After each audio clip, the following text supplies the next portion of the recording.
गठबन्धन सरकार भन्नासाथ उसको इन्ट्रेस्ट त फरक छ नि। त्यो 4वटा 5वटा तपाईँको चाहिँ के दलहरू फरक छ नि। भोलि त्यो दल तपाईँको चाहिँ 1बाट 2 भएको दल फेरि एकैमा नि नभएको चाहिँ इतिहास छैन क्यारे भएछ नि। माले तपाईँको फुटेकै हो, पछि फेरि जोडिएकै हो, कङ्ग्रेस पनि विभाजन भएकै हो होइन। त्यसरी कङ्ग्रेसभित्र त तपाईँको चाहिँ के अरे 36 र 74 भन्ने जमाना 48 सालमा त त्यो किसिमको चाहिँ देखिन्थ्यो भनेपछि त्यसैले यो जुन गठबन्धन तपाईँको चाहिँ ले राज्यको तपाईँको चाहिँ एउटा डेभलपमेन्टको लागि चाहिँ के अरे चाहिँ यो अगाडि जान्छ, हिजो अवरुद्ध भयो, एकाङ्की भयो होइन। त्यसैले यो चाहिँ हामी सबै मिलेर चाहिँ एउटा चाहिँ जाउँ भन्ने किसिमको चाहिँ वातावरण चाहिँ यो अहिले बनेको जस्तो चाहिँ गठबन्धन चाहिँ म देख्दिनँ। के तपाईँको चुनावको तपाईँको अहिले चाहिँ क्याम्पेन छ उनीहरूको तलबाट माथिसम्म बनाउने ऊ त्यसैमा लागिरहेछ। अब अहिले भर्खर चाहिँ के अरे चाहिँ भएको चाहिँ नेकपा समाजवादी पनि ऊ तल देशैभरिको चाहिँ राजनीतिक एउटा संरचनामा पार्टीले चाहिँ चलायमान बनाउन खोजिरहेको छ र शक्ति आर्जन गर्न लागि। अर्को तपाईँको चाहिँ अब माओवादी र एमाले एउटै भएर चाहिँ नेकपा बनेको चाहिँ पार्टी फेरि 2टा अलग अलग हुँदाखेरिमा लगभग चाहिँ देशैभरि उसका चाहिँ कार्यकर्ताहरू चाहिँ शिथिल रूपमा चाहिँ गइरहेको थियो। कोही चाहिँ त्यहाँ गएको थियो भनेपछि फेरि सेपरेट भएर आफ्नो पार्टी पनि देशैभरि मय बनाउन फेरि सङ्गठन बनाउने काममा जुटिरहेको भने अर्कोतिर तपाईँको चाहिँ समाजवादी पार्टी जुन होइन त्यो पनि त्यही 3-4वटा पार्टी भएर एउटा भइरहेको छ भनेपछि अहिले उनीहरूको कामले के चुनावलाई केन्द्रित गरेर स्थानीय चुनाव अब नजिकै आउँदैछ होइन। त्यसलाई गरेर पार्टी तहलाई चाहिँ वडाबाट चाहिँ तपाईँ माथिसम्म चाहिँ कसरी ल्याउने भन्ने किसिमको कुराहरूमा यो दलहरू चाहिँ तपाईँको लागिरहेछ। देशीहरूले नेपालको तपाईँको चाहिँ के अरे चाहिँ आन्तरिक हिसाबमा आफ्नो चाहिँ सहज सजिलो भएको चाहिँ बेलामा डकुमेन्टेसन गराउँछ सजिलो भएको बेलामा, अनि त्यसलाई चाहिँ तपाईँ एउटा चाहिँ कर्नरमा लड्तो राखिदिन्छ र जब तपाईँको त्यो कार्यान्वयन गर्ने फेज आउँछ ठ्याक्कै त्यो असहज हुने चाहिँ अवस्थामा र असहज चाहिँ तपाईँको उसको चाहिँ फेभरमा नभएको चाहिँ पार्टी दलबाट तपाईँ त्यो कार्यान्वयन गर्न चाहन्छ। हिजोकै मान्छे हिजोकै व्यक्तिहरू पिजोकै पात्रहरू पात्र भयो भनेपछि उनले जे सिकायो थियो त्यही सिकायो उनीहरूलाई।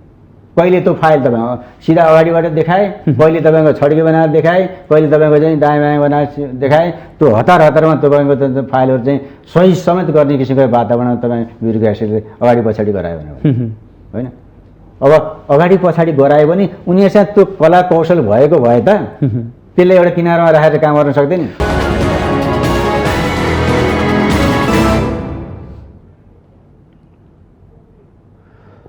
दर्शकबिन नमस्कार, आजको सन्दर्भ कार्यक्रममा यहाँहरूलाई हार्दिक स्वागत छ। म सुदर्शन आचार्य। दर्शकबिन, राजनीतिको दलदलमा राजनीतिका नेताहरू परिरहेका छन्। देश व्यवस्था परिवर्तन गर्न छिटो अग्रसर भएको छ, तर त्यो व्यवस्थालाई दिगो बनाउन र व्यवस्थाभित्रका विविध आयामहरूलाई सही रूपमा हिँडाउन सकिरहेको छैन। धेरै परिवर्तनका कुरा गर्छौँ र परिवर्तन सम्भव छ भन्छौँ, तर प्रयास गर्दैनौँ। खास गरेर राजनीति र राजनीतिभित्रका पात्रहरू जो देशको मूल नीतिमा र नेतृत्वमा छन्, यिनीहरूले देशलाई सधैँ अस्थिर राखे र सधैँ अस्थिरताको बाटोतर्फै डोर्याए भने हामी विश्लेषण गर्छौँ। खासमा वर्तमान राजनीतिक अवस्था के हो र यो राजनीतिले देशलाई कहिले सफलताको बाटोतर्फ डोर्याउन सक्ला, आज हामी यो विषयमा केन्द्रित भएर बहस गर्नेछौँ। साथसाथै करिबन 3 महिनाको पेरिफेरीमा मात्रै देउबा सरकारले पूर्णता पाएको छ, मन्त्रीहरू छनौट भएका छन्। यो हुँदै गर्दा मन्त्रीहरूले अब कसरी काम गर्नु आवश्यक छ र मन्त्री पदमा पुगेका व्यक्तिहरूको चरित्र र तिनीहरूको प्रवृत्ति कस्तो छ, यो विषय पनि हामी कोट्याउने प्रयास गर्नेछौँ। यसका लागि आज हाम्रो स्टुडियोमा राजनीतिक विश्लेषक तथा त्रिवी राजनीतिक शास्त्र केन्द्रीय विभागका प्रमुख प्राध्यापक डाक्टर रामकृष्ण तिवारी हुनुहुन्छ। उहाँलाई स्वागत गरौँ। स्वागत छ सरला माउन्टेन टेलिभिजनमा। धन्यवाद। समग्र विषय पनि राजनीति, शिक्षण पेसा पनि राजनीति नै गरिरहनु भएको छ र यो राजनीतिलाई पनि कसरी हेरिरहनु भएको छ, म यहीँबाट प्रसङ्ग सुरु गर्छु। धन्यवाद। अहिले अब नेपालको समग्र जुन राजनीतिलाई हामी एउटा प्राज्ञिक जुन एउटा चाहिँ क्षेत्रबाट चाहिँ निहालेर हेर्दाखेरिमा के देखिन्छ त भन्दाखेरिमा खासै गरेर यो जुन सैद्धान्तिक अथवा राजनीतिसँग चाहिँ त्यति चाहिँ के अरे चाहिँ यो मेल खाँदैन यो होइन। र यो पछि यो हुन्छ भनेर चाहिँ स्टेप बाई स्टेप चाहिँ राजनीतिका जुन एउटा चाहिँ कोर्सहरू जुन हुन्छन् ती कोर्सहरूलाई चाहिँ पछ्याएर जानुपर्ने जुन हुन्छ र त्यो किसिमको चाहिँ एउटा रूपमा अहिले हाम्रो चाहिँ नेपालको चाहिँ समग्र चाहिँ राजनीतिको अवस्था देखिँदैन। किन भन्दाखेरिमा जस्तो यो लामो समय जस्तो अहिलेको चाहिँ नेपालको चाहिँ संविधानको चाहिँ एउटा सिरियली हेर्ने हो भने यो 7औं संविधान हो र हरेक चाहिँ के अरे चाहिँ संविधानहरूको एउटा संवैधानिक जुन एउटा चाहिँ परिपाटी जो छ त्यो संवैधानिक जुन के अरे चाहिँ भित्र नै अब राजनीतिक दलहरूले चाहिँ त्यसलाई एउटा समग्रमा चाहिँ त्यसलाई चाहिँ चलायमान बनाउनै सकेको चाहिँ जस्तो देखिँदैन। संविधान त उहाँले चाहिँ के अरे चाहिँ बेला बेलामा चाहिँ यो परिवर्तन अनुसारको चाहिँ संविधान आइराखेको छ, उहाँहरूको माग अनुसारको चाहिँ संविधान आइरहेछ होइन। तर त्यो संविधानलाई चाहिँ कसरी चाहिँ के अरे कार्यान्वयन गर्ने भन्ने किसिमको कुराहरूमा चाहिँ त्यो एकातिर चाहिँ स्थगित गरेर चाहिँ अर्को चाहिँ के अरे चाहिँ बाटोमा चाहिँ के अरे चाहिँ राजनीतिक पार्टीहरू चाहिँ लागेको चाहिँ देखिन्छ होइन। ठिक सर, जस्तो हामीले हेऱ्यौँ सरसर्ती विगतलाई हेर्ने हो भने हामीले व्यवस्था चाहिँ छिटो छिटो परिवर्तन गऱ्यौँ क्या, तर त्यो व्यवस्थालाई स्थायित्व दिन र व्यवस्थालाई चाहिँ टिकाइराख्न हामी सकेनौँ। गल्ती कहाँनिर हो? राजनीतिक दलहरूको मानसिकता नै त्यस्तै हो अथवा नेपालको माटो नेपाली बनोटले नै त्यो व्यवस्थालाई चाहिँ सधैँ टिक्न नदिया हो?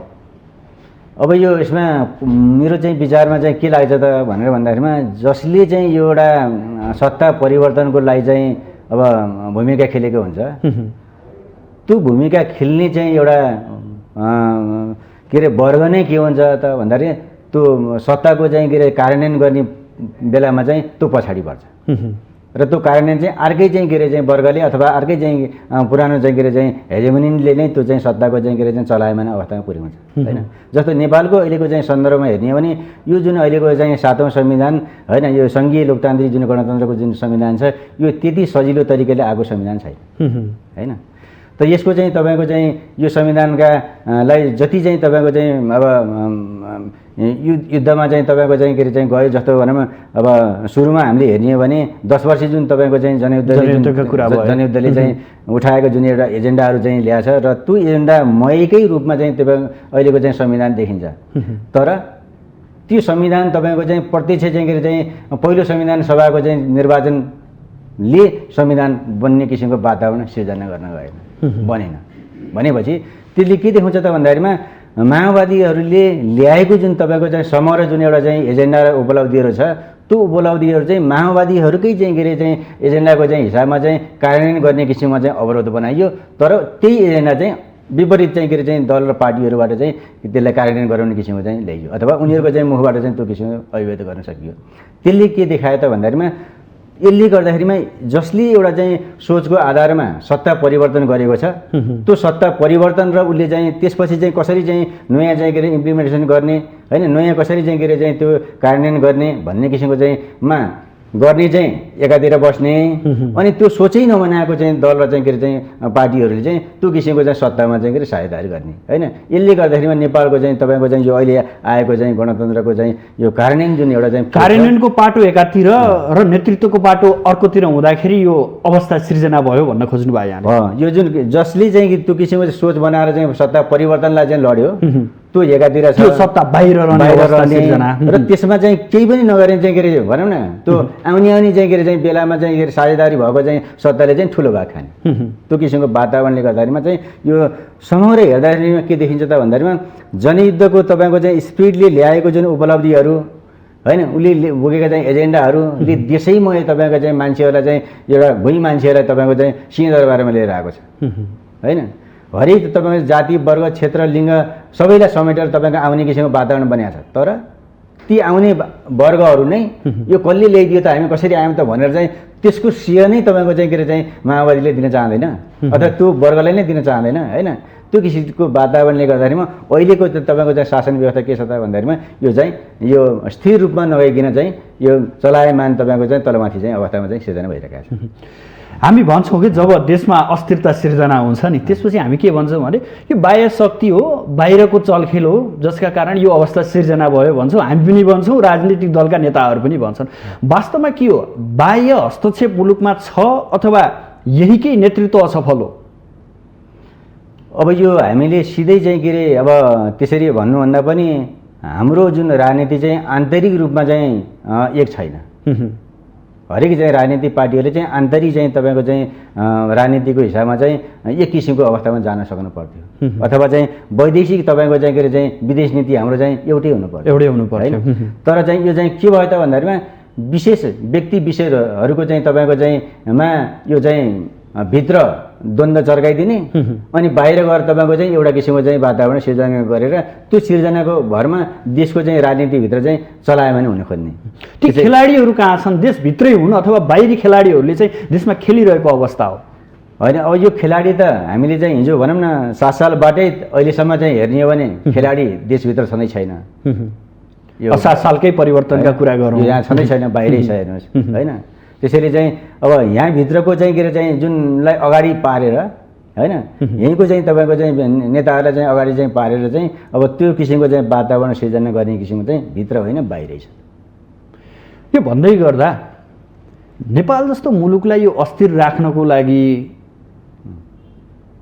उनीहरूको उद्देश्य के हुन सक्छ र नेपालबाट उनीहरूले प्राप्त चाहिँ के गर्छन् भन्ने कुरा पनि आउँछ क्या। अब यो अहिले तपाईँको चाहिँ हेर्दाखेरिमा हाम्रो चाहिँ नेपाल चाहिँ अब देश जुन ठाउँमा अवस्थित छ होइन, हाम्रो दायाँ बायाँ जुन तपाईँको उत्तर र दक्षिणको जुन एउटा चाहिँ भीमकाय चाहिँ तपाईँको मुलुकको बिचमा हामी छौँ होइन, र यसले तपाईँको चाहिँ र एकातिर त्यो छ भने अर्कोतिर यो मुलुकका एउटा प्राकृतिक तपाईँको चाहिँ स्रोतहरू चाहिँ जुन एउटा चाहिँ नेचुरली चाहिँ स्रोतहरू जो छन् त्यो चाहिँ चलायमान भइसकेको अवस्था छैन। एकातिर त्यो छ भने अर्कोतिर तपाईँको चाहिँ संसारलाई तपाईँको चाहिँ एउटा आफ्नो चाहिँ प्रभुत्व जुन देखाउने किसिमको जुन एउटा पावर जुन तपाईँको चाहिँ होइन को अगाडि बढिरहेको छ, त्यो पावरको चाहिँ हिसाबमा चाहिँ यो जुन हाम्रो नेपालको जुन एउटा चाहिँ क्षेत्र चाहिँ सामरिक हिसाबले चाहिँ सबभन्दा महत्त्वपूर्ण किसिमको चाहिँ अवस्थामा चाहिँ यसलाई चाहिँ लिने गरिएको छ होइन। यसले गर्दाखेरिमा यो भूमिलाई तपाईँको चाहिँ कुनै न कुनै किसिमबाट चाहिँ उनले चाहिँ आफ्नो एउटा चाहिँ प्रभुत्वमा चाहिँ राख्ने किसिमको चाहिँ वातावरण चाहिँ भइराखेको छ र त्यसको चाहिँ तपाईँको चाहिँ शिकार चाहिँ अब यो नेपालमा चाहिँ बिस्तारै बिस्तारै तपाईँको चाहिँ योभन्दा पनि अहिलेभन्दा पनि बढी तपाईँको चाहिँ भीमकाय तरिकाको चाहिँ वातावरण सिर्जना हुन सक्ने अवस्था चाहिँ देखिन्छ अहिले। जस्तो कि नेपाललाई प्रयोग गरेर कसैलाई उठाउन सकिन्छ, कसैलाई ढलाउन सकिन्छ भन्ने उद्देश्य चाहिँ रहन सक्छ भन्ने यहाँको मनसाय आउँदै गर्दा यो पछिल्लो समय अलि व्यापक रूपमा चर्चा हुने गरेको एमसिसीको कुरा छ। एमसिसी निकै चर्चा छ। अर्को बिआरआईको कुरा छ। यी र यस्ता प्रोजेक्टहरू जुन प्रोजेक्टले पनि नेपाललाई अस्थिर बनाइरहेछ भन्छन्, यो सत्य हो? अब एक त के छ भन्दाखेरिमा हामीले हाम्रो देश बनाउनको लागि चाहिँ विदेशीहरूको चाहिँ तपाईँको चाहिँ भर परेर कुनै पनि संसारमा मुलुकहरू चाहिँ विकास हुँदैन। यो हामी आफ्नै किसिमबाट नै स्वतस्फूर्त तरिकाले चाहिँ अगाडि जाने त्यस्ता योजनाहरू होइन नै अगाडि चाहिँ सार्दाखेरिमा यो विकास हुने हो। अब अहिले तपाईँको चाहिँ म तपाईँलाई भन्छु, साधारण त कुनै एउटा चाहिँ सानो सेयर खोल्यो भने पनि अथाह तपाईँको चाहिँ पैसा जनताले तपाईँको त्यहाँ खसालिरहेको छ। उसले मागेको जति पनि सेयर उसले हालेको छैन, इन्भेस्ट गर्छु भनेर भन्दा पनि पाएको छैन। देशभित्र यति धेरै तपाईँको चाहिँ पैसा चाहिँ छ, हामीले सानो चाहिँ के अरे सङ्ख्यात्मक रूपमा चाहिँ अर्काको उपनिवेशको चाहिँ के अरे चाहिँ हिसाबमा चाहिँ लादिने किसिमको चाहिँ डोनेसन हामी स्वीकार गर्न गइरहेछ भनेपछि यसले देशलाई बनाउने त रहँदै रहेन, बनाउँदैन यसले त होइन। यो त के त भन्दामा हाम्रो देशभित्रको तपाईँको चाहिँ के अरे चाहिँ सम्पूर्ण चाहिँ एउटा चाहिँ साधन स्रोतहरू, यहाँका चाहिँ तपाईँको चाहिँ एउटा चाहिँ हरेक स्किल भएका चाहिँ मान्छेहरू, यिनीहरूलाई तपाईँको के गर्छ त भन्दाखेरि यसले एउटा नोकरसाही प्रवृत्तिमा चाहिँ सिर्जना गराउँछ होइन।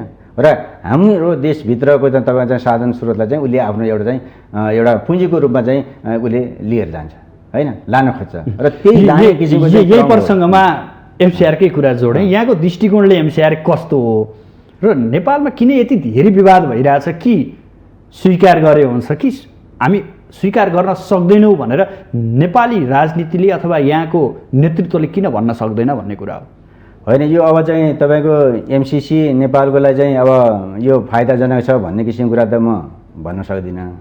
किन भन्दाखेरि मैले अहिले पनि तपाईँलाई चाहिँ एउटा चाहिँ उदाहरण दिएँ, लगानीको हिसाबले नेपालीहरू आफै लगानी गर्न सक्छ भन्ने कुरा चाहिँ यहाँ देखिन्छ होइन। त्यसैले उनीहरूले दिएको चाहिँ रकम, त्यो सानो रकमले यहाँ तपाईँ यो देशको चाहिँ समग्र चाहिँ के अरे चाहिँ विकास हुन्छ भन्ने किसिमको कुराहरूमा म के अरे चाहिँ मलाई चाहिँ त्यो आशा लाग्दो चाहिँ देख्दिनँ मैले। दोस्रो कुरो, कुनै पनि चाहिँ हाम्रो देश सोभरेन मुलुक हो, हामी नेपाली जनता सोभरेन हुन् र नेपाली जनताले जे चाहन्छ त्यो किसिमको चाहिँ हुन्छ भनेपछि अहिले यतिखेर हेर्ने हो भने राजनीति हिसाबमा तपाईँको चाहिँ अब मेन दस्तावेज भनेको संविधान हो। राजनीति जुन कमिटमेन्ट गरेर सबैले चाहिँ मानेर आएको चाहिँ संविधान हो भनेपछि त्यो संविधानलाई तपाईँको सस्पेन्ड गर्ने किसिमको चाहिँ तरिकाको चाहिँ कानुन अथवा चाहिँ त्यो कन्ट्र्याक्ट पेपर दुई देशको चाहिँ पेपरलाई त्यो चाहिँ संसदबाट चाहिँ तपाईँको चाहिँ के अरे पास गरेर चाहिँ लिएर जाने भन्ने किसिमको चाहिँ कुरा भनेको त यो त देशको त संविधान कानुन सबैलाई तपाईँको चाहिँ सस्पेन्ड गरेर चाहिँ त्यो पो अगाडि चाहिँ आउने किसिमको वातावरण हो नि त होइन। त्यसले तपाईँको चाहिँ हाम्रो देश बनाउँछ भन्ने कुरा त कसरी हामीले चाहिँ विश्वास गर्ने होइन। त्यति लगानी नेपालभित्रै उठ्न सक्छ भने हामी किन त्यो अपेक्षा गर्ने भन्ने कुरा न हो। अब भनिदिनुहोस् यो अस्थिर राजनीतिमा अघि थोरै यहाँले प्रसङ्ग उठाउनु भएको थियो, जनताप्रति उत्तरदायी हुन सकेनन् नेता, कसरी उठ्नुपर्ने हो र कसरी आउनुपर्ने हो त्यो तलको व्यवस्था र यहाँको व्यवस्था, यति सङ्घीय र एउटा स्थानीय तह बिचको समन्वयको कुरा पनि एउटा पाटो छ। र अघि यहाँले प्रसङ्ग उठाए जस्तै को आउनुपर्ने, कस्ता मान्छे आउनुपर्ने र कार्यान्वयनको पाटोमा कस्तो जानुपर्ने भन्ने कुराहरूको व्यतिथिले गर्दा यो अवस्था सिर्जना भयो भन्दै गर्दा हामी सङ्घीयतामा पनि गइरहेछौँ। सङ्घ, प्रदेश र स्थानीय तहबिच तालमेल अझै पनि मिल्न सकिरहेको छैन। कतै यो सङ्घीयता नै असफल हुने हो कि भन्ने कुराहरू पनि उठ्न थालिरहेछन्। यसलाई कसरी विश्लेषण गर्नुहुन्छ? अब यो अहिले नेपालको चाहिँ के अरे जुन संविधानले चाहिँ दिएको चाहिँ संरचना भनौँ न, शासकीय संरचनाका आधारमा चाहिँ जुन 3 तहको चाहिँ तपाईँको चाहिँ सरकारको जुन गठन भएको छ, त यसले तपाईँको चाहिँ एउटा लामो समयदेखि एउटा विभिन्न चाहिँ के अरे चाहिँ यो क्षेत्र होइन, लिङ्ग होइन, यो यी किसिमको चाहिँ उसमा भएका जुन तपाईँको चाहिँ एउटा विवादहरूलाई कमसेकम यसले चाहिँ नजिकै तपाईँको चाहिँ त्यो चाहिँ एउटा आफ्ना जनप्रतिनिधिहरूलाई चाहिँ छानेर अनि आफैले चाहिँ नजिकैबाट चाहिँ एउटा चाहिँ विकास गर्ने किसिमको वातावरणको चाहिँ एउटा संरचना चाहिँ यो अहिले बनेको छ होइन। जस्तो चाहिँ गाउँको कसरी विकास गर्ने भन्ने कुरा अहिले सिंहदरबारमा धाइरहनु पर्ने अवस्था छैन अथवा प्रदेशमा धाइरहनु पर्ने अवस्था छैन, उसरी बनाउन सक्छ होइन। त्यसैले यो हिसाबले हेर्ने हो भने तपाईँको अहिलेको चाहिँ के अरे चाहिँ सङ्घीयताको चाहिँ जुन कार्यान्वयन राम्रो तरिकाबाट चाहिँ तपाईँको चाहिँ कार्यान्वयन भयो भने यो चाहिँ विकासको चाहिँ एउटा चाहिँ मोडलै बन्न सक्छ। भयो भन्ने कुरा न हो, तर देखिँदैन भएको होइन। त्यसैले चाहिँ मैले के भन्छु त भन्दाखेरिमा तर अहिलेको जुन तपाईँको चाहिँ जहाँसम्म यो शासनको तपाईँको चाहिँ मोडेल हामीले चाहिँ चेन्ज गऱ्यौँ नि, तर त्यो मोडेल अनुसारको तपाईँको चाहिँ विधि प्रक्रिया त्यसका चाहिँ मूल्य मान्यताहरू होइन त्यो किसिमकोमा हामीले कति पनि चाहिँ सिक्ने किसिमको चाहिँ प्रयासै गरेनौँ, प्रयासै भएको छैन होइन। जस्तो म भन्छु अहिले तपाईँको चाहिँ के अरे चाहिँ स्थानीय निकायमा तपाईँ जानुभयो भने त्यहाँको तपाईँको चाहिँ लिडरसिप चाहिँ के छ त भन्दाखेरिमा त्यो त्यहाँको चाहिँ गाउँको तपाईँको चाहिँ के अरे चाहिँ अब एउटा सर्टेन चाहिँ के अरे चाहिँ एउटा ठेकदारीको चाहिँ हिसाबमा चाहिँ जाने मान्छेहरू होइन, त्यो रियल त्यहाँको चाहिँ एउटा राजनीति गर्ने मान्छे नभइकन उसले चाहिँ एउटा आम्दानीको चाहिँ के अरे चाहिँ बाटो खोज्ने मान्छेहरू नै त्यहाँ ठाउँ ठेगानमा तपाईँको त्यस्ता किसिमको मान्छेहरू चाहिँ अगाडि बढिरहेको छ होइन। यसले के देखाउँछ त भन्दाखेरिमा उनीहरूले चाहिँ कसरी चाहिँ त्यो शासकीय चाहिँ स्वरूपलाई विकासलाई जनतासँग कसरी पुर्याउने, कसरी तपाईँको चाहिँ फाइदाको चाहिँ के अरे चाहिँ कुरामा लिएर जाने भन्ने किसिमको कुराहरूमा चाहिँ त्यो किसिमको चाहिँ चिन्तन मनन गर्ने किसिमको नै जनप्रतिनिधिहरू त्यहाँ तपाईँको चाहिँ पुगेकै छैन होइन। त्यो नपुगिया हुनाले चाहिँ कसरी तपाईँको चाहिँ नेपालको चाहिँ त्यो यो चाहिँ अहिले सङ्घीयताको चाहिँ एउटा चाहिँ प्रभावमय तपाईँको चाहिँ अब छ भनेर भन्न सक्ने अवस्था चाहिँ यसले देखाएको छैन। तर हामीले संविधानभित्रको तपाईँको चाहिँ एउटा अधिकारको बाँडफाँडको चाहिँ हिसाबले हेर्ने हो भने राम्रो किसिमको चाहिँ के अरे चाहिँ उता अवस्था छ नि, तर त्यो किसिमको चाहिँ के अरे कार्यान्वयन गर्नको लागि चाहिँ अब कस्ता किसिमको चाहिँ जनप्रतिनिधिहरू त्यहाँ पुर्याउने त होइन। जनप्रतिनिधिहरूले चाहिँ कस्तो किसिमको चाहिँ के अरे चाहिँ कुराहरूलाई चाहिँ के अरे प्रायोरिटी दिने त होइन, कस्तो किसिमको बनाउने त मोडेल बनाउने त त्यो किसिमको चाहिँ कुराहरू त विभिन्न विज्ञ समूहहरूसँग तपाईँको चाहिँ ठोकिनुपर्छ नि ती कुराहरू त, भने त्यो किसिमको वातावरण त छैन होइन। त्यसैले त्यो वातावरण नबनेपछि के हुन्छ त भन्दा हामीले जुन किसिमको एउटा चाहिँ सङ्घीयताको चाहिँ अवस्था ल्यायौँ होइन, संविधान ल्यायो, सारा जनताले चाहिँ तपाईँले त्यसलाई के अरे चाहिँ अगाडि चाहिँ सारेर ल्यायो। अहिले त्यसैले नै शङ्काको चाहिँ के अरे व्यक्त यो चाहिँ ठिक रहन्छ, योभन्दा त अगाडिकै अब सरसर्ती हेर्ने हो भने स्थानीय तह सबैभन्दा भ्रष्टाचारको चरम उन्मुखमा पुगिसकेको अवस्था छ। कतै यो व्यवस्था फेल गराउन लागि होइन भन्ने अर्को कोणबाट पनि हेरिन्छ फेरि यो अस्थिरता देख्दै गर्दा। के लाग्छ यहाँलाई?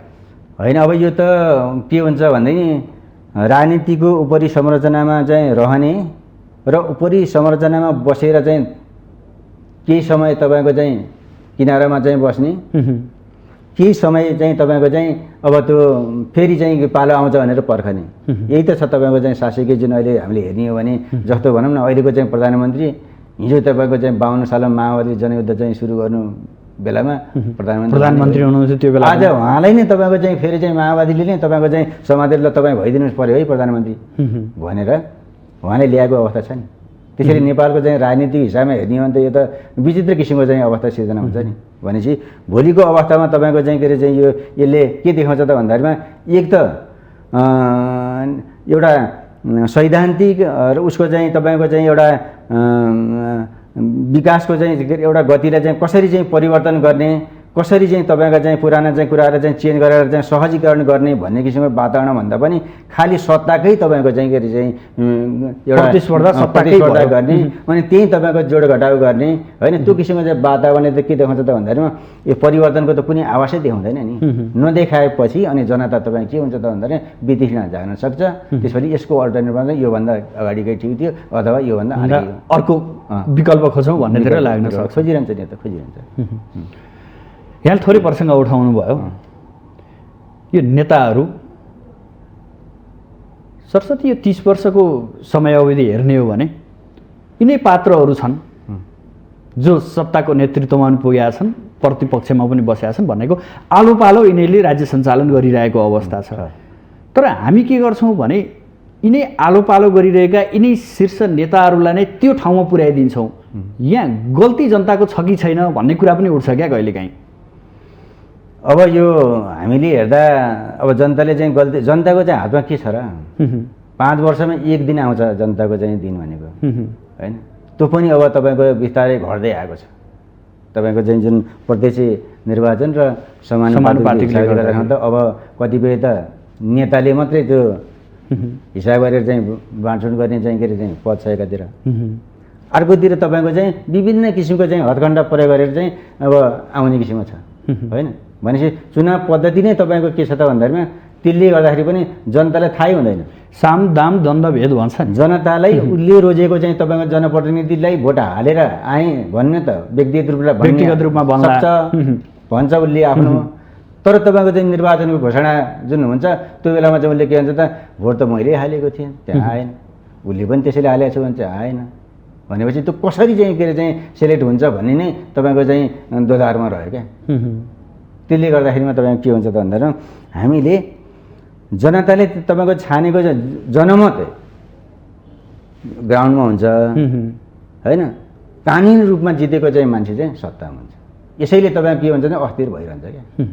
1000 तपाईँको सबै मानिलिउँ 1000 मतमा चाहिँ के अरे चाहिँ 3 जना क्यान्डिडेट थिए भने त के अरे चाहिँ 301 ल्याउनेले त जित्छ नि भनौँ न। 350 जति ल्याउने जित्छ नि। तर त्यो मतभन्दा बाहेक त तलै बसेको हुन्छ नि। त्यो मान्छे त्यो चाहिँ जनमतले चाहिँ यो चाहिँ जितेर गएको चाहिँ के अरे चाहिँ सत्तालाई चाहिँ अस्वीकार गरिदियो भने मानिने भने त सत्तामा त छ तर चाहिँ तपाईँको त्यो त बोलियो त हुँदैन नि गइरहन्छ। यहीसँग जोडिएको अर्को पाटो कर्मचारी तन्त्र र सत्ता अथवा दल र कर्मचारी तन्त्र। सत्तामा पुगेकोले के भन्छन् भन्दा कर्मचारी तन्त्रले गर्दा देश विकास हुन सकेन, कर्मचारीले असहयोग सधैँभरि गर्दै आए भन्छन्। यता कर्मचारीले के भन्छन् भने राजनीतिक दलको दाउपेचमा हामी पऱ्यौँ जसले काम गर्न सकेनौँ भन्छ। यो दुई बिच मिलन किन हुन सकेका छैन अथवा सहकार्यबाट यिनीहरू किन अगाडि बढ्न सकिरहेका छैनन्? अब यो के हो त भन्दाखेरि मैले अगाडि पनि तपाईँलाई भनेको थिएँ हामीले शासकीय चाहिँ तपाईँको सत्ता होइन सिस्टम नै चेन्ज गऱ्यौँ होइन। पञ्चायत जुन राजतन्त्रको तपाईँ 240 वर्षको चाहिँ शासनलाई हामीले थाल्यौँ, हामी गणतन्त्रमा आयौँ।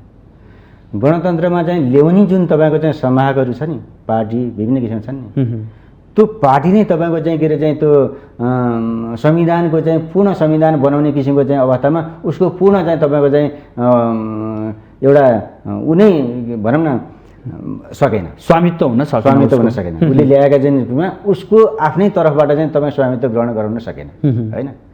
भने अर्कोतिर जसले परिवर्तन चाहेको थियो, परिवर्तन गर्छु भनेर अगाडि बढाएको थियो, त्यसैले आफ्ना मुद्दा स्थापित गर्न सकेन एकातिर। भने अर्को चाहिँ के भइरहेको त भन्दाखेरिमा जसले हिजो तपाईँको चाहिँ संसदीय चाहिँ शासन व्यवस्थामा चाहिँ नजिकै चाहिँ हिजोको चाहिँ सत्ताको चाहिँ नजिकै बसेर राजतन्त्रको नजिकै बसेर यही संसदीय व्यवस्थामा चाहिँ खेलाडी भएर प्रधानमन्त्री भएर होइन मन्त्री भएर विभिन्न किसिमको चलायमान उनीहरू चाहिँ त्यसको भोग गरेका थियो भनौँ न। भोग गरेका थियो नि। भनेपछि जब तपाईँको चाहिँ के अरे चाहिँ अब राजा वीरेन्द्रको तपाईँको हत्या भयो, हत्या भइसकेपछि आउने जुन अहिलेको चाहिँ के अरे चाहिँ ज्ञानेन्द्र आए र ज्ञानेन्द्र आइसकेपछि उनले आफ्नै किसिमको चाहिँ एउटा चाहिँ शासकीय रूपमा चाहिँ एउटा चलायमान बनाउने जुन किसिम गर्दाखेरिमा त्यही किसिममा तपाईँको चाहिँ अब त्यो त्यहाँबाट फालिएको यतापट्टि माओवादीसँग चाहिँ अगाडि नै तपाईँको चाहिँ उनीहरूको चाहिँ अब कन्फ्लिक्ट भइरहेको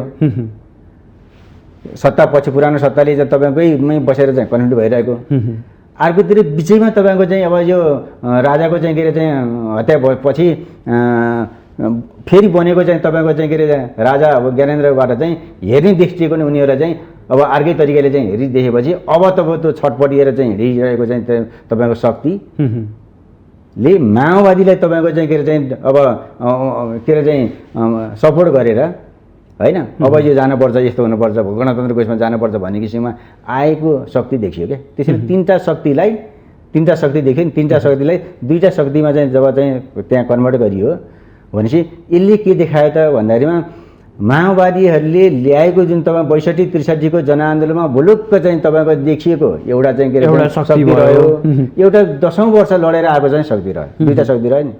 अर्को तपाईँको चाहिँ 240 वर्षदेखि तपाईँको शासन गरेको चाहिँ शक्ति रह्यो होइन। यसरी त्यो तिनवटा शक्तिबाट दुई शक्तिमा तपाईँको चाहिँ परिणत हुँदाखेरिमा माओवादीहरूले चाहिँ ल्याएका चाहिँ उपलब्धिहरू चाहिँ यो पुरानै तपाईँको चाहिँ रूपमा चाहिँ यिनीहरूले चाहिँ फेरि बदल्न खोज्यो होइन।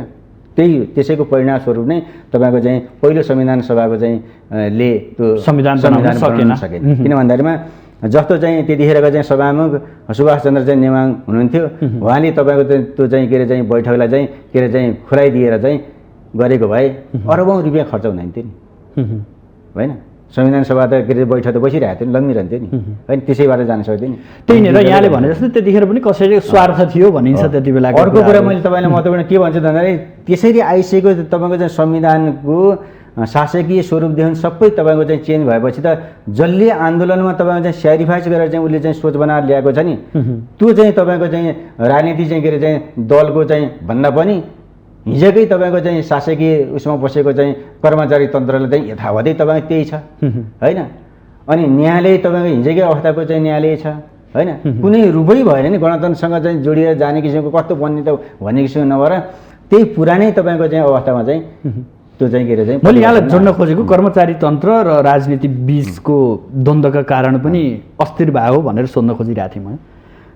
त्यो हो, निश्चित पनि हो। मैले चाहिँ के देख्छु त भन्दाखेरि जस्तो परिवर्तन सङ्घीयताको मुलुकमा गयो, देशको शासकीय रूप त्यसरी गयो, त हाम्रो तपाईँको चाहिँ के अरे चाहिँ अब ब्युरोक्रेसी चाहिँ तपाईँ के रह्यो त भन्दाखेरिमा त्यो एकात्मक शासन व्यवस्थामा तपाईँको चाहिँ अभ्यस्त भएको चाहिँ रह्यो होइन।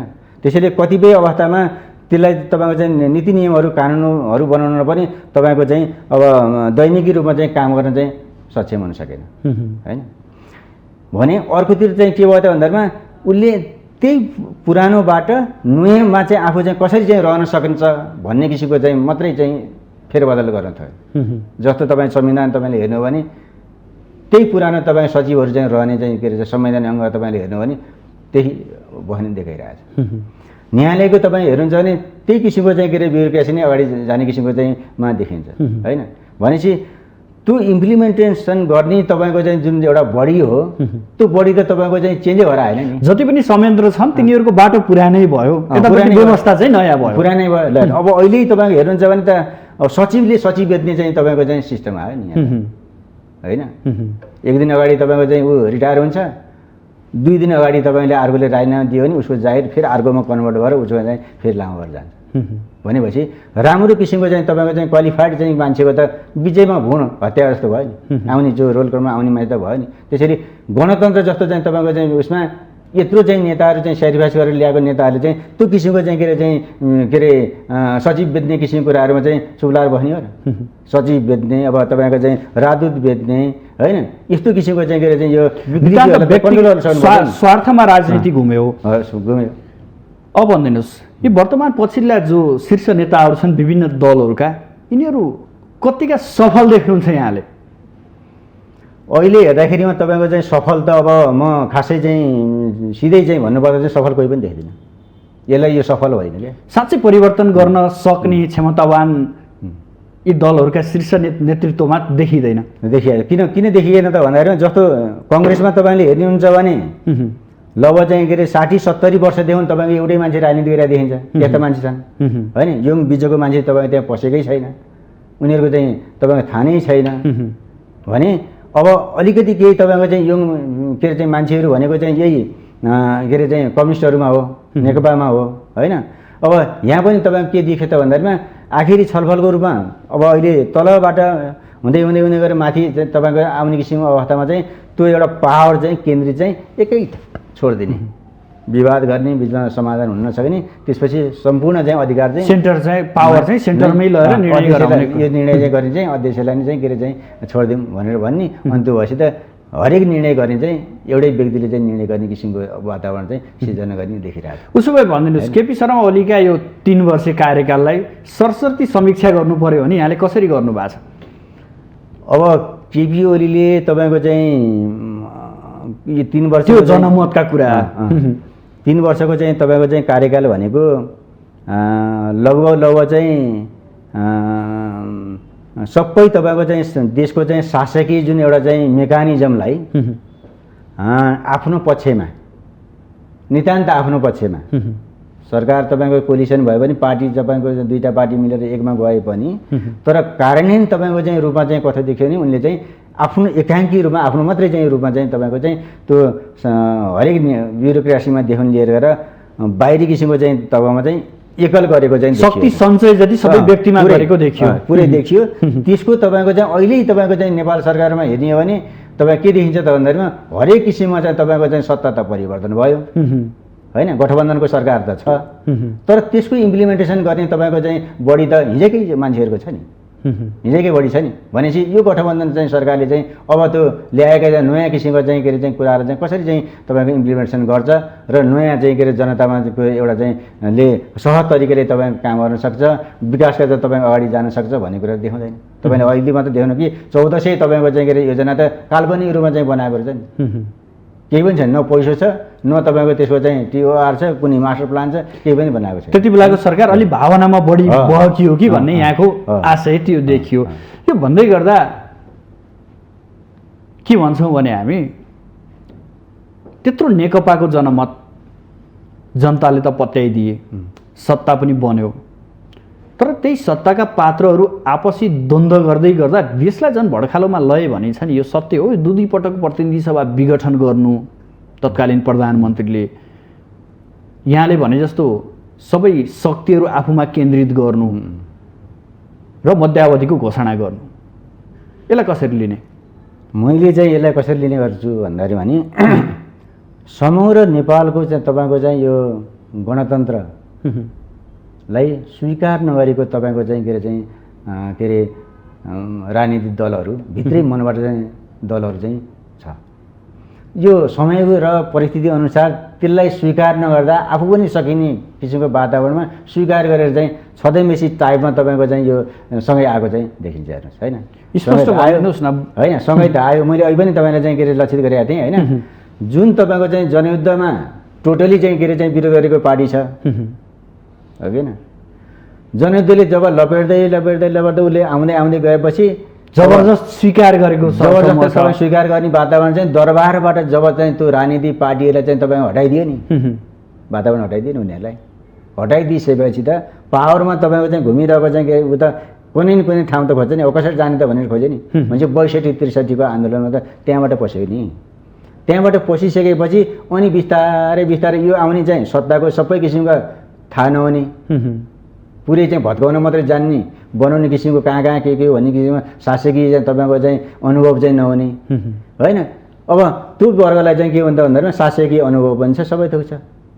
त्यो किसिमको वातावरणले गर्दाखेरिमा यो अहिलेको तपाईँको चाहिँ के भयो त भन्दाखेरिमा उनीहरूले चाहिँ के अरे चाहिँ त्यो अगाडिको चाहिँ उपलब्धिलाई चाहिँ कसरी चाहिँ संस्थागत चाहिँ के अरे चाहिँ हुन नदिने र यो पुरै फेलर बनाउने र चाहिँ नयाँ किसिममा चाहिँ अब फेरि जाने भन्ने किसिमको अवस्थाको खेलाखण्ड अहिले यो सुरु भएको हो। त्यसैले माओवादीहरूले ल्याएका चाहिँ तपाईँ उपलब्धिहरूलाई चाहिँ हरेक तपाईँको चाहिँ के तह तहहरूमा चाहिँ के अरे चाहिँ टुक्र्याउँदै लिएर गएर उनीहरूलाई चाहिँ किनारामा लगाइदिने किसिमको चाहिँ वातावरण सिर्जना गराउन खोजेको अवस्था भएको हुनाले चाहिँ यहाँले प्रसङ्ग उठाइरहनु भयो परिवर्तनकारी शक्तिहरू भनिरहनु भयो यहाँले माओवादीलाई अलिक केन्द्रित गरेर बोलिरहनु भयो जस्तो मैले अनुभव गरेँ। यो भन्दै गर्दा त्यो शक्ति त्यो परिवर्तनकारी शक्ति 62-63 पछि सबैभन्दा ठुलो शक्तिको रूपमा आएको शक्ति आज त्यही शक्ति कमजोर हुँदैछ यानि कि हाम्रा ती परिवर्तनका आकाङ्क्षाहरू पनि बिस्तारै मर्दै गएका हुनु उसो भए त्यो यस्तो हेर्नुहोस् यो मैले तपाईँको चाहिँ अब माओवादीहरूले गणतन्त्र चाहिँ ल्याउनलाई खेलेको चाहिँ सेक्रिफाइस गरेको चाहिँ तपाईँ कुराहरू मैले मात्रै होइन त्यो संविधानले बोल्छ संविधानले अध्ययन गर्दा नै देखिन्छ होइन उसै ल्याएको योजनामा छ। तर शासकीय जुन गर्ने कला कौशलता हो नि त्यो कौशलता नभएर नै माओवादी तपाईँको के भयो त फेलियर भएको अवस्था हो किनभने उसँग चाहिँ तपाईँको चाहिँ त्यो गर्ने चाहिँ परिवर्तनको त ल्यायो होइन तर त्यसलाई शासकीय चाहिँ तपाईँको उसमा ढालेर त्यसलाई कसरी इम्प्लिमेन्टेसन गर्ने र कसरी जनताको चाहिँ तपाईँको माझमा जाने भन्ने किसिमको चाहिँ एउटा नीतिहरू चाहिँ बनाउने किसिमको चाहिँ त्यो कार्यक्षमता उनीहरूको रहेन त्यहाँनिर। अब यो क्षमता कसको रह्यो त भन्दा त्यसैले ती पुराना शक्तिको रह्यो होइन उनीहरू नै रहे। तपाईँ चाहिँ सिंहदरबारमा तपाईँको मन्त्री त भयो तर मन्त्रीको चाहिँ तपाईँको स्वीकृत को भयो त्यहाँको चाहिँ अफिसियल स्वीकृत को भयो त भन्दामा त्यही हिजोकै मान्छे हिजोकै व्यक्तिहरू पिजोकै पात्रहरू भयो पात्र भयो भनेपछि उनले जे सिकाएको थियो त्यही सिकायो उनीहरूलाई। कहिले त्यो फाइल तपाईँ सिधा अगाडिबाट देखाए कहिले तपाईँको छड्के बनाएर देखाए कहिले तपाईँको चाहिँ दायाँ बायाँ बनाएर देखाए त्यो हतारमा तपाईँको फाइलहरू चाहिँ सही समेत गर्ने किसिमको वातावरण तपाईँ ब्युरोक्रेसीले अगाडि पछाडि गरायो भने होइन। अब अगाडि पछाडि गरायो भने उनीहरूसँग त्यो कला कौशल भएको भए त त्यसले एउटा किनारमा राखेर काम गर्न सक्दैन। तर त्यही शक्ति आज किन कमजोर छ भन्न खोजेँ मैले। त्यसैले किन कमजोर भयो त भनेर भन्दाखेरि यसले तपाईँको के देखायो त भन्दाखेरि जब शासकीय तपाईँको चाहिँ रूपमा आइसकेपछि हिजोको तपाईँको चाहिँ एउटा चाहिँ सोच अनुसार के अरे चाहिँ कसरी जाने भन्ने किसिमको चाहिँ उसमा अब माओवादीहरूको चाहिँ तपाईँको चाहिँ भनौँ न उहरू अलिकति केही चाहिँ दायाँ बायाँ भयो जस्तो भनौँ न। अब सत्तामा तपाईँको चाहिँ जाने किसिमको कुराहरूमा कुनै किसिमको चाहिँ नियुक्तिको चाहिँ किसिमको चाहिँ कुराहरूमा होइन अनि अथवा कसैलाई सत्ता समर्थन गर्ने कुरामा यसले यसमा चाहिँ के हो त भन्दा त्यो एउटा किचनमै केन्द्रित भयो जस्तो पनि देखियो क्या कतिपय। न त अब उसको चाहिँ छोडिएको छ भने त्यो मान्छे चाहिँ चक्क चाहिँ हुने होइन। अब परिवार र आफन्त भित्रै सीमित रह्यो त्यसले गर्दाखेरिमा के हो त भन्दा त्यो लामो समय तपाईँको चाहिँ सेक्रिफाइस गरेर युद्धमा चलायमान भएर चाहिँ आउने मान्छेहरू चाहिँ के भयो त भन्दामा त्यसले चाहिँ त्यो बिच्कियो त विचलन पैदा भएकै देखियो कम्युनिस्टहरूमा पनि स्पष्ट छ। त्यसले गर्दाखेरिमा तपाईँको चाहिँ एउटा जनताले तपाईँको चाहिँ ठुलो चाहिँ के अरे चाहिँ जनमत दिँदै पनि त्यो जनमत अनुसारको चाहिँ तपाईँको चाहिँ काममा चाहिँ के अरे चाहिँ अगाडि बढ्न नसकेको अवस्था चाहिँ हो होइन जसकारण कमजोर भयो भन्न खोज्नुभयो। अब भनिदिनुहोस् हामी अन्ततिर पनि छौँ अहिले गठबन्धन बनाएको छ कि एउटा जहाँ कम्युनिस्ट पनि छन् र आफूलाई प्रजातन्त्र मान्ने कङ्ग्रेस पनि छ। बडो गजबको अनौठो सम्मिश्रण देखिन्छ हेर्दाखेरि आवश्यकता भन्ने छ आजको दिनमा। त्यो तपाईँले कसरी लिनुभएको छ यो गठबन्धन र कङ्ग्रेस नेतृत्वको सरकार?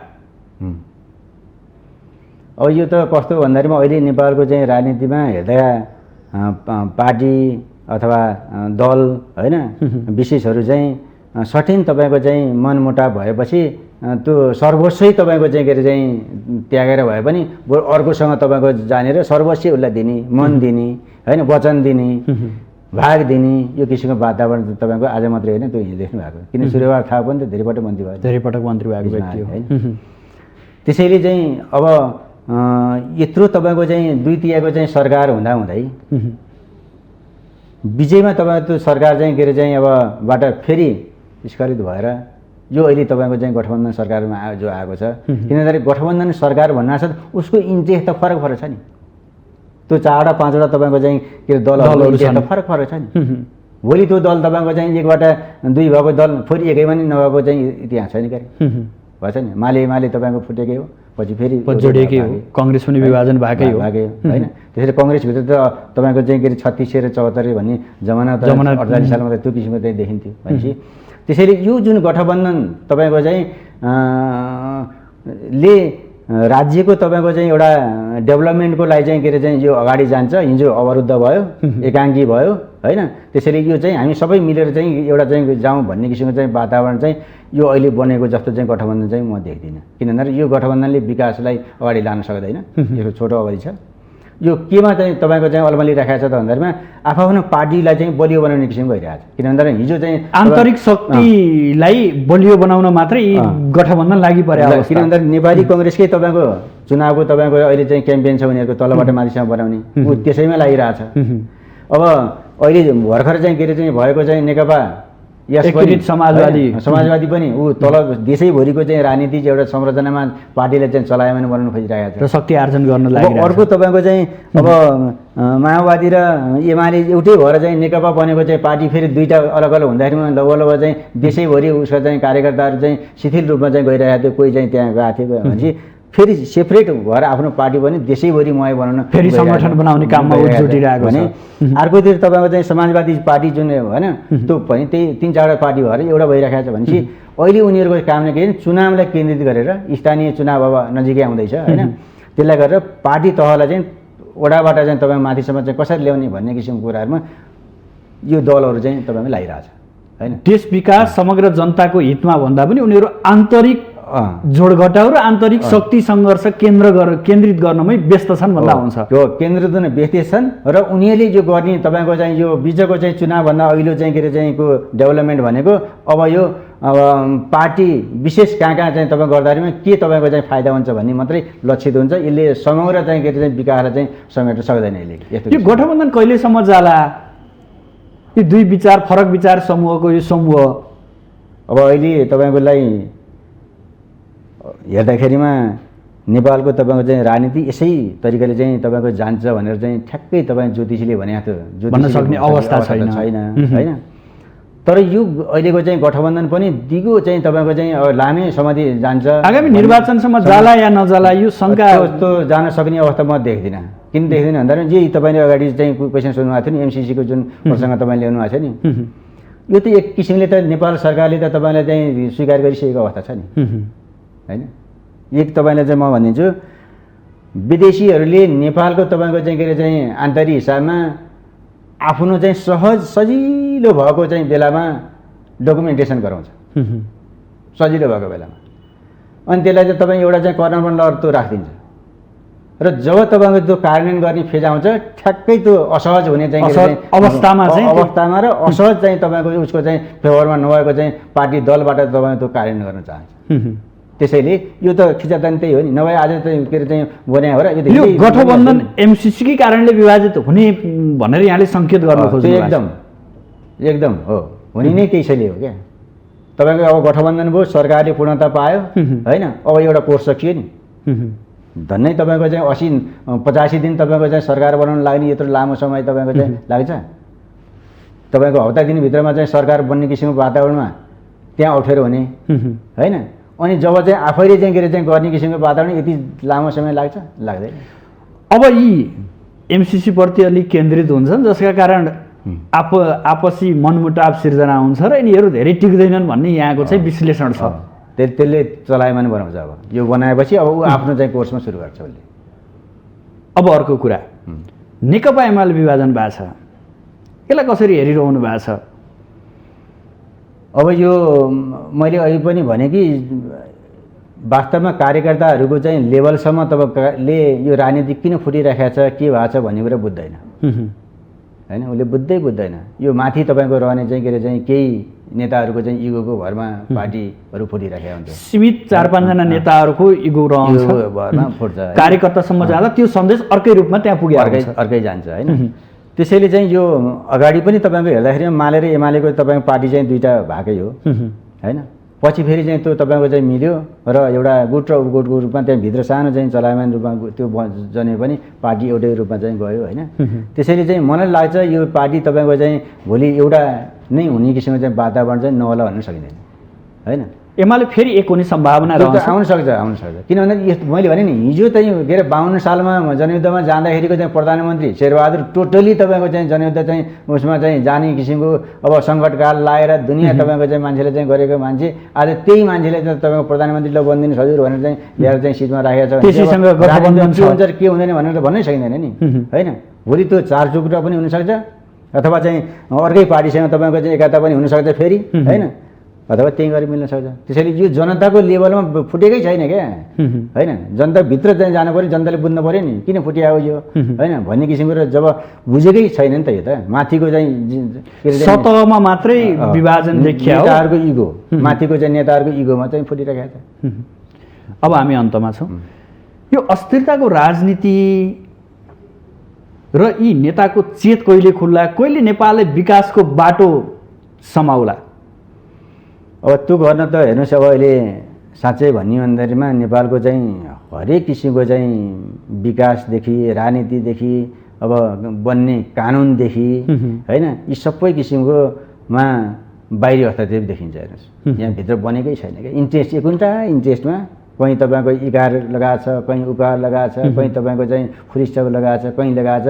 त्यो तपाईँको लगाउँछ अनि इम्प्लिमेन्टेसन गर्ने बेलामा फाट लाग्दो चाहिँ देखाउँछ क्या। र त्यस्तो किसिमको छँदैन बेसीमा यहाँ तपाईँको चाहिँ भित्र पसिसकेको हुनाले अब हाम्रो नेताहरूको तपाईँको चाहिँ चेत खुल्छ होइन। यिनीहरूले चाहिँ अब चाहिँ यो किसिमको चाहिँ आउँछ भनेर भन्न त अब कि त यो पुस्ता तपाईँको गएर बिचको चाहिँ पुस्ता आएर चाहिँ तपाईँको अगाडि बढ्यो भने त्यसले गर्न सक्ला होइन, नभए अहिले चाहिँ जुन 10-20 व्यवस्था भयो, व्यवस्थाभित्रका विभिन्न छिद्रहरूमा चाहिँ कसैको इन्ट्रेस्ट रह्यो जसको कारण यो अवस्था सिर्जना भइरहेछ। होइन मैले उनीहरू चाहिँ तपाईँको चाहिँ ठाउँ ठेगानमा बिगिरहेछ नि। मैले भने नि उनीहरूको सहज हुने बेलामा उसले एउटा भावनात्मक रूपमा गलिसकेको छ, त्यो गलेको कुरा तपाईँको चाहिँ पट्याएर राखेको छ, देखाएको छैन। जब त्यो उसलाई आवश्यक पर्छ नि अप्ठ्यारो बेलामा त्यो तपाईँको पल्टाइदिन्छ, अवस्था यो छ नि। त्यसैले हाम्रो नेताहरू किन तपाईँको चाहिँ स्वतस्फूर्त तरिकाले तपाईँको चाहिँ अगाडि चाहिँ जान सकेको छैन, हाम्रो त यो हो नि, हामीले गर्ने कुरा त यो हो नि। किनभने कतै न कतै उनीहरू पनि बन्धनमा बाँधिएका छन्। बन्धन बाँधिएको छ। हस् डाक्टर साहब, यहाँसम्म आइदिनु भयो, आफ्नो महत्त्वपूर्ण समय र महत्त्वपूर्ण विचारका लागि यहाँलाई विशेष आभार। हस् धन्यवाद। मलाई पनि के अरे चाहिँ अब यो मिडियामा चाहिँ आफ्ना कुराहरू राख्ने चाहिँ एउटा वातावरण सिर्जना गरिदिनु भयो, यसको लागि धन्यवाद। दर्शकबिन आज हामी विशेष गरेर नेपालको राजनीतिक अवस्था र समग्रमा राजनीति दलहरूका पात्रहरूको चरित्र र उनीहरूले खेलेको भूमिकाका विषयमा चर्चा गऱ्यौँ। साथसाथै वर्तमान राजनीति र गठबन्धनका पनि कुरा गऱ्यौँ भने मन्त्री परिषद विस्तारका कुरा, मन्त्री परिषदले पाएको पूर्णताका विषयमा पनि थोरै प्रसङ्ग उठाउने प्रयास गऱ्यौँ। यसका लागि आज हाम्रो स्टुडियोमा अतिथिको रूपमा राजनीतिक विश्लेषक तथा त्रिवी राजनीतिक शास्त्र केन्द्रीय विभागका प्रमुख प्राध्यापक डाक्टर रामकृष्ण तिवारी हुनुहुन्थ्यो। भोलि नयाँ विषयवस्तु र नयाँ अतिथिका साथ उपस्थित हुनेछु। अहिलेलाई भने बिदा दिनुहोस्। नमस्कार।